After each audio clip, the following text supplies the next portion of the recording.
এখানে কেউ তোমায় বাঁচাতে আসবে না, পঞ্চালী দ্রৌপদী।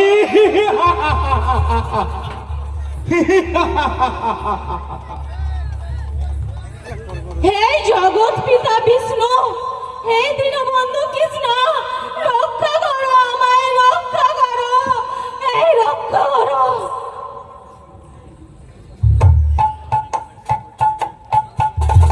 শ্রীকৃষ্ণ গোবিন্দ হরে